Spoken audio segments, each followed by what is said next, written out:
How to enforce your passwords. Before you go on and enforce your passwords, let's take a look at how passwords can be hacked. Some common methods that attackers use for discovering a victim's password include guessing. The attacker attempts to log on using the user's account by simply guessing likely words such as their birth dates, children's names, their city of birth, etc. Online and offline dictionary attacks. The attacker uses an automated program that includes a database of possible passwords. The program continually attempts to log on to the desired service using a different password from the database file on each try. If the attacker has a copy of the file where the encrypted copy of user password is stored, he in this case can use a program to determine what the password is. Offline brute force attack. This is a variation of the dictionary attacks, but it is intended to determine passwords that may not be included in the text file used in those attacks. Despite a brute force attack can and sometimes is done online, due to network bandwidth and latency, they are often done offline using a copy of the target system's password file or database. Attacker uses an automated program that generates hashes or encrypted values for all possible passwords and compares them to the values in the password file. Each of these attack methods can be slowed down significantly or even fully defeated through the use of strong passwords. Therefore, whenever possible, computer users should use strong passwords for all of their computer accounts. Fortunately, it isn't that hard to create a good, strong password. So what makes a good password? It should be easy enough to remember. Most advisors recommend you that you shouldn't write the password down, but I don't agree with it.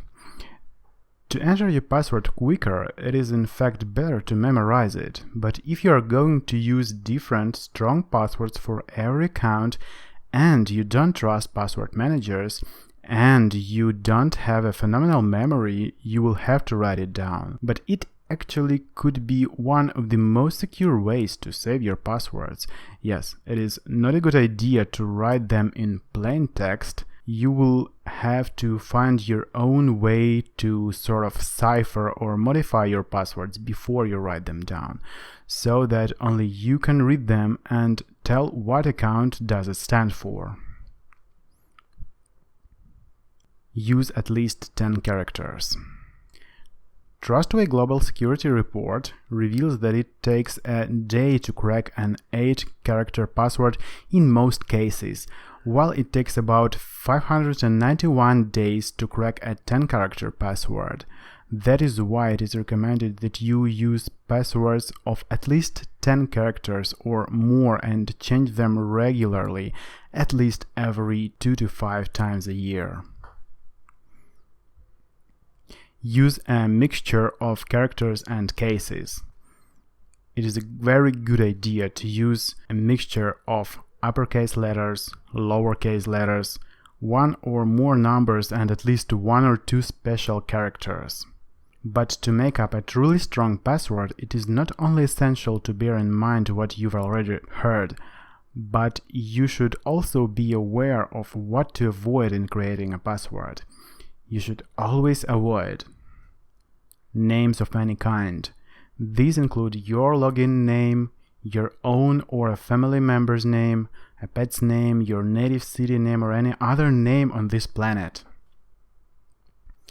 Personal information.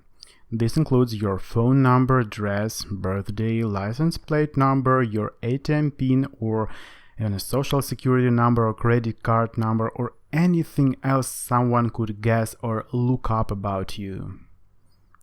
Words contained in English dictionary or foreign language dictionary. You should never ever use ordinary words that can be found in the dictionary regardless of the language.